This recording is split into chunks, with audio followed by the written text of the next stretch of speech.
Melissa felt really sad after her grandma passed away. She missed her a lot. Her grandma used to say that everything would be okay and that she believed in Melissa. Those were some of the last things her grandma said before she died. Melissa and her grandma lived together since Melissa was born. She never knew her parents and didn't want to make her grandma sad by asking about them. Melissa thought maybe her parents left her because they had other things to do. Lots of people visited Melissa's grandma. Some were nice and some were not. Melissa would stay in her room when they came over because she didn't want to bother them. She knew her grandma was helping them with things. As Melissa got older, she started to understand more about the world. She realized it was different from what she thought before. Melissa thought her grandma knew a lot of things that others didn't, and as she grew up, she started to understand those things too. Sometimes it made her cry because it was scary. One day, Melissa was crying in her room again. Her grandma heard her and came in quietly to see if she was okay. Melissa said she was fine, so her grandma came in and asked what was wrong. Melissa told her grandma that she was scared. Her grandma gave her a hug and asked why she was scared. Melissa told her grandma everything. Her grandma hugged her tightly and said she was worried this might happen, that Melissa would inherit her gift. After her grandma passed away, Melissa didn't know what to do. She was only 15 and worried she would have to go to an orphanage and then to a foster home. Melissa didn't want that, so she decided to run away and hide somewhere far away. She didn't know why she made that decision, but she hoped it would work out somehow. Mr. Wesley Harris kissed his daughter on the forehead and promised to come home earlier. Chelsea sighed and told her dad it was okay for him to be at work a lot. She reassured him that she would be fine. Wesley suggested having a movie night to cheer her up. Chelsea agreed with her dad, saying she'd be okay and wanted to talk to him about something. "What is it, sweetheart?" Mr. Harris asked. Chelsea asked if they could try to find someone. "Are you sure, honey?" her father asked, concerned. Chelsea didn't want a caregiver who only did medical stuff and treated her like a kid. She wanted someone she could talk to. She didn't like the nurses from agencies because they felt fake and cold, like robots following rules. She wanted someone real. Wesley kissed his daughter again and promised to find a solution. As he went to work, he couldn't shake off how strange life had become. Just 5 years ago, he had a happy family, but now his wife had died in a car crash, and his daughter was seriously ill and bedridden. Despite spending a lot on her medicine, Chelsea's health was deteriorating, and the doctors weren't hopeful. At first, Chelsea's illness wasn't so scary. She got treatment and seemed like any other kid, but things took a turn for the worse. Chelsea started losing weight fast and became very weak. It had been a year, and she could barely leave her bed. Lately, she'd been in more pain, and it broke Wesley's heart to see her suffer. Despite doctors' prescriptions, the painkillers didn't seem to help much, and Chelsea was becoming resistant to stronger ones. When Wesley arrived at work, his driver asked if he could leave early because his wife was being discharged from the hospital. "Congratulations. Of course, go ahead. Let me know if you need anything," Wesley said. The driver thanked him and asked if he could take a day off tomorrow. "Sure, take it. By the way, is it a boy or a girl?" "It's a girl. We named her Melissa." Wesley smiled and complimented the name Melissa. He wished his driver congratulations again and headed to his office. Despite the bustling activity around him, life seemed dull and dreary at home. While others celebrated weddings and births, his family silently waited for what would come next. The hardest part for Wesley was staying strong and not crumbling under the weight of it all. He tried his best to support Chelsea and smiled as much as he could. Chelsea was smart and mature, handling her condition remarkably well. But it pained Wesley to see her confined to her bed, knowing there was little hope for improvement. His secretary interrupted his thoughts, asking him to sign some papers. "Andy, I need your help. I'm looking for someone to spend time with my daughter. Not from an agency, someone real." "That's tricky. Maybe someone her age or someone in need of a place to stay," Andy suggested. "Yeah, we could try that. Okay, give me the papers," Wesley said, ready to explore this idea. Wesley finished his work early to keep his promise to Chelsea. He decided to stop by a convenience store to buy her some sweets, even though the housekeeper and doctor said she shouldn't have sugar. Wesley knew a chocolate bar would make her happy, even if it wasn't the healthiest choice.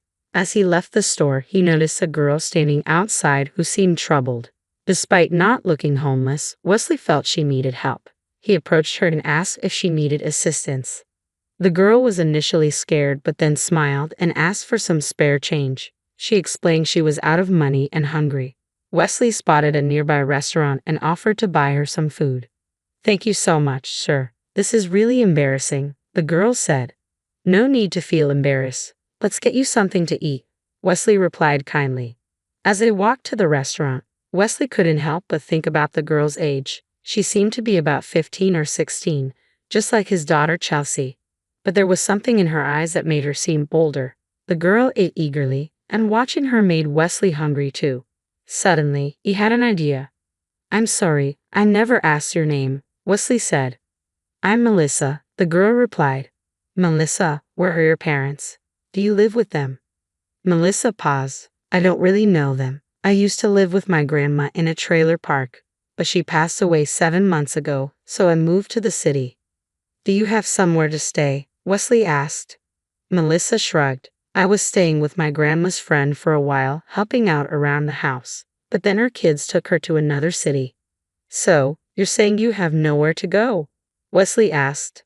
Melissa nodded. "I guess not. Would you like to come live with us? I have a daughter," Wesley offered. "Is she sick?" "How do you know?" Melissa asked, surprised. Melissa noticed Wesley's confusion and explained how she figured out he had a daughter who was sick. "You're pretty sharp. How old are you?" Wesley asked. "I'll be 16 soon," Melissa replied. "Do you have any identification with you?" Wesley inquired. "It's at the mall nearby. A nice janitor lets me keep my stuff there. Sometimes I help him clean and he lets me stay," Melissa explained. Wesley considered the situation. He liked Melissa. "So, what do you think? Want to come live with us? We have a nurse and a housekeeper. My daughter just needs someone to talk to," Wesley offered. "I understand. Yeah, I can do that," Melissa agreed. "You barely know me, yet you agreed to come with me," Wesley remarked. "Don't worry. I trust you," Melissa replied. "How much do you think I should pay you?" Wesley asked. "You don't have to pay me anything," Melissa said, kindly declining. Wesley thought Melissa was very innocent and genuine. They were in a car, driving past the bright lights of the city, and Melissa was gazing out the window. Wesley saw this as an opportunity to discuss his daughter. "So, Melissa, let me tell you about Chelsea." "You don't really have to. If she wants to, she'll share her story with me when she's ready," Melissa replied. Wesley agreed with a nod. He was still perplexed and curious about where Melissa had actually come from. When they got to his house, Wesley first showed Melissa her bedroom. She really liked it. "It's beautiful. I've never had a bed like that." "Make yourself at home. You can unpack while I step out for a bit," Wesley said. Melissa was thrilled with her own bedroom. She meticulously unpacked her belongings and arranged her clothes tightly in the closet. After finishing, Melissa silently left her room and walked into the hallway where Wesley was walking towards her. He stopped and said that it was time for her to meet Chelsea. Chelsea was sitting in her bed, looking out the window. "Hey, honey." Chelsea slowly turned around and smiled. "Hey, Dad." "Melissa, this is my daughter, Chelsea, and Chelsea, this is Melissa." Wesley introduced them. "Nice to meet you, Melissa," Chelsea said, looking at Melissa with great interest. "She is a really nice young lady. I'm sure you will get along well and make really good friends," Wesley added. "All right, you two go ahead and get to know each other. I'll go change," Wesley said. Melissa slowly walked over to Chelsea's bed and looked at her without saying anything. "Hi," she said. "Hi," Chelsea replied. Chelsea could feel that Melissa was looking deep into her soul. She had a weird feeling. Chelsea was a bit frightened and looked at Melissa, but then Melissa smiled. "Don't be scared. Everything's gonna be all right," Melissa said. Gradually, the awkward tension between them subsided, and they started talking. By the time Wesley came back, Chelsea was laughing. As he walked in and saw them, he froze. He hadn't seen her beaming and heard this laughter for the last couple of years. Melissa was telling her how her grandma would have herbal teas every time to make her memory better. She kept losing her shiny things and thought that she was forgetting them somewhere, and it turned out that a magpie was flying in and stealing them. "Are you guys having fun?" Chelsea turned to her dad and said, "We are." With that, Wesley said that dinner would be ready in an hour. He was expecting a refusal from his daughter as usual. This time, Chelsea said, "Dad, do you think we can move my bed to the kitchen? I want to eat there." Wesley was shocked. "Of course, honey. Let me get the chair instead.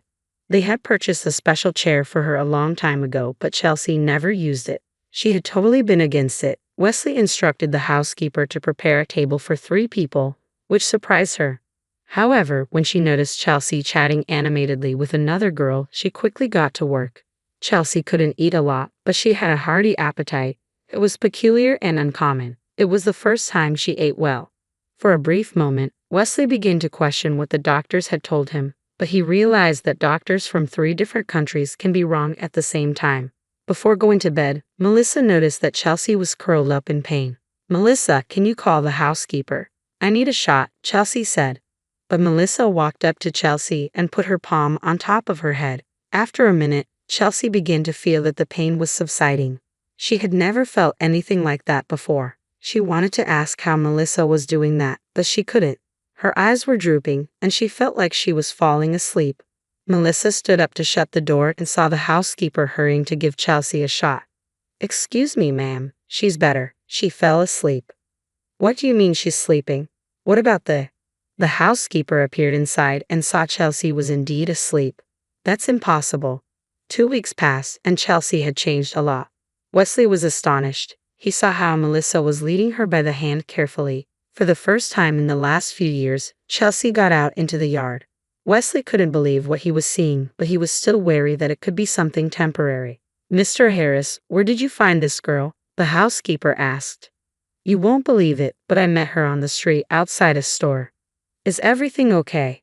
"Yeah, everything's fine. I mean, I don't know how to say this, but she's a bit strange. She knows everything.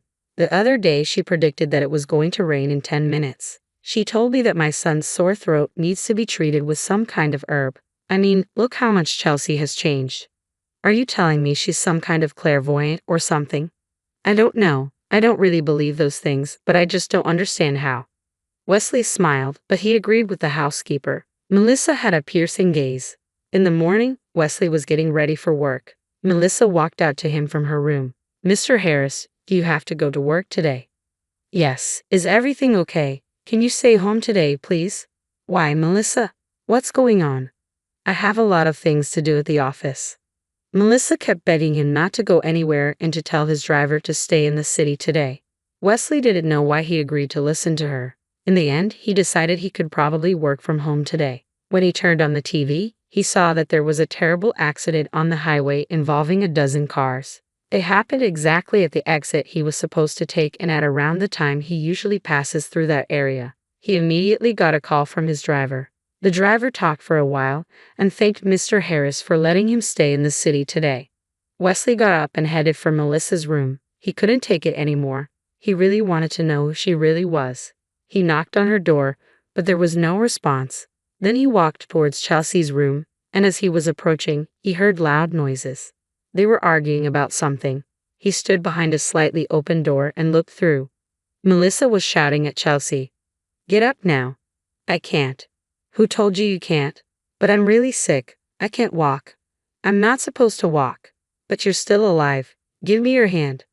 Wesley froze because Chelsea put her right foot on the floor, then the left, and then she got up. She wobbled immediately, and Wesley was about to lunge, but Melissa had already had her shoulder up for her. "There you go. Good job, Chelsea," Melissa told her. "And you were telling me you were destined to be in bed." Chelsea burst out laughing.